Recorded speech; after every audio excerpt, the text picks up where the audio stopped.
रात घिर आई थी। सोनल के स्लीपर कोच में उसके अलावा बाकी सभी सवारियां गहरी नींद में थीं। सिर्फ सोनल ही अपनी सीट पर बैठे किसी तरह रात बीतने का इंतजार कर रही थी। अचानक उसका ध्यान सामने बैठी एक औरत पर गया जो उसे ही घूरे जा रही थी। औरत के कपड़े और हाव भाव कुछ अजीब नजर आ रहे थे। उसके गले में काले मोतियों की बड़ी सी माला थी, आंखों में मोटा काजल और हाथों पर गहरा लाल कुमकुम रचा हुआ था। पहली बार ससुराल जा रही हो? जी हाँ, लेकिन आपको कैसे पता? नींबू मिर्च साथ लाई हो? क्या? नहीं, क्यों? उससे क्या होता है? बूढ़ी औरत सोनल की तरफ झुकी और फुसफुसाते हुए बोली, नई दुल्हन पर नजर टिकी होती है उनकी। किसकी? क्या बोल रही हो आप? और तभी अचानक से ट्रेन जोर से झटका खाती है और लाइट एक बार फिर टिमटिमाने लगी और फिर पूरी तरह बंद हो गई। ट्रेन में चारों तरफ घूप अंधेरा छा गया। डर के मारे सोनल की सांसें तेज हो गईं। तभी लाइट वापस आ गई, लेकिन बूढ़ी औरत वहां से गायब हो गई थी। सोनल के पसीने छूट रहे थे। उसके बाद वो पूरी रात जागती रही और उसके दिमाग में रह रह कर बूढ़ी की बातें और उसका चेहरा घूमने लगा। सुबह उसका स्टेशन आ गया। वह जल्दी से ट्रेन से उतर जाती है। बाहर उसके ससुर खड़े थे। थोड़ी देर बाद उसके ससुर की गाड़ी एक घर के सामने आकर रुकी। बड़ा सा पुराना मकान, दरवाजे पर रंगोली और अंदर से आती हंसी की आवाजें। आ गई बहू, अरे जल्दी से आरती लाओ, हमारी बहू पहली बार घर आई है। ये सब देखकर सोनल के चेहरे पर हल्की सी मुस्कान आई। उसकी सास ने उसकी आरती उतारी, कुमकुम लगाया और उसे अंदर आने को कहा। जैसे ही सोनल ने घर की चौखट पार करने के लिए कदम बढ़ाया, उसकी नजर अचानक बाईं तरफ गई, जहां पर पड़ोस के घर के दरवाजे पर एक लड़की थी।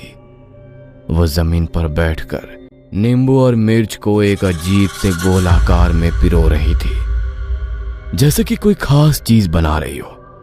उसके बाल खुले हुए थे और चेहरा थोड़ा अजीब सा शांत था।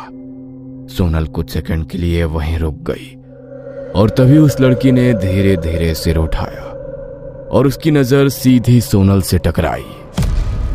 अरे बहू, अंदर आओ ना, क्या हुआ? जी। अंदर आते ही उसने पीछे मुड़कर देखा। वो लड़की अभी भी वहीं खड़ी थी।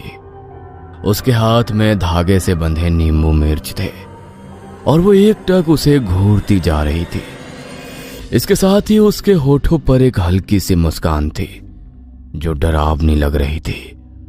घर के अंदर माहौल खुशियों से भरा था।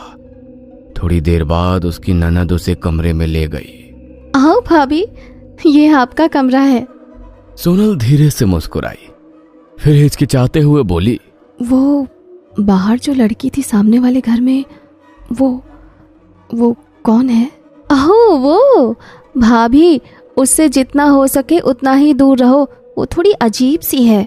अजीब सी? क्या मतलब? ननद थोड़ा और पास आकर धीमी आवाज में बोली, दरअसल वो साइको है। वो हमेशा से भैया से शादी करना चाहती थी, लेकिन भैया शहर चले गए और फिर आपकी उनसे शादी हो गई। उस दिन के बाद से वो बदल गई। सुना है कि अब वो टोटके करती है, काले धागे, नींबू मिर्च, जाने क्या क्या। काला जादू करके जवान लड़कों को फंसाती है। अरे उससे दूर ही रहो आप। तो वो अभी क्या कर रही थी? वो नींबू मिर्च का गोला बनाना, क्या था वो? वही तो, पता नहीं अब किस पर उसकी काली नजर पड़ी है। भाभी, आप बस उससे बात मत करना और हो सके तो उसकी तरफ देखना भी मत। लोग कहते हैं उसकी नजर ठीक नहीं है। कमरे में कुछ पल के लिए सन्नाटा छा गया। अपनी ननद की बात सुनकर सोनल और भी अनकंफर्टेबल हो गई, लेकिन उसने खुद को संभाला और सोचा शायद वो ज्यादा सोच रही है। अब आप रेडी हो जाओ, थोड़ी देर में आपकी मुंह दिखाई होगी। थोड़ी देर बाद घर में सभी लोग आ गए। सोनल ने हल्का सा मेकअप किया और साड़ी पहनकर बाहर आ गई। ड्राइंग रूम में पहले से ही कई औरतें बैठी थी। सबकी नजरें उसी पर टिक गईं। बहुत सुंदर है बहू, नजर ना लगे। खुश रहो, घर में खुशियां लाओ।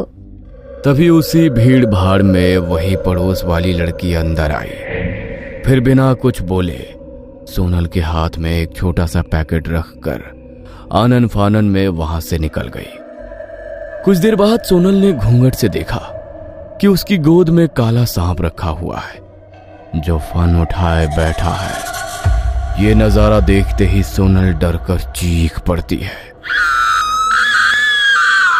और घूंघट और आंचल खींचकर सर से उतार देती है और गोद से सांप को दूर फेंककर सांप सांप चिल्लाने लगती है। बहू, ये क्या तमाशा है? कहाँ है सांप? अभी मुंह दिखाई शुरू हुई है और तुमने अपना आंचल उतार कर फेंक दिया। मेरी साड़ी और सांप था, वो मुझे डसने वाला था। मेरा विश्वास करो आप। अरे कैसी लड़की ब्याह लाई सुजाता, मुझे तो इसका मानसिक संतुलन सही नहीं लगता। सब किस्मत का खेल है, ठीक कहती हो आप। सोनल की हालत देख उसकी ननद उसे कमरे में छोड़ देती है। भाभी रिलैक्स, 2 दिन में भैया आ जाएंगे, आप क्यों इतना नर्वस हो रही हो? लो बहू, खाना खा लो। आज तुमने ढंग से कुछ खाया भी नहीं, थकान का असर हुआ है तुम्हें। सोनल ने मुस्कुराकर थाली ले ली और जैसे ही उसने पहला कौर मुंह में डाला उसे कुछ अजीब सा लगा, जैसे कि खाने में से किसी चीज के सड़ने की बदबू आ रही हो। माँ जी,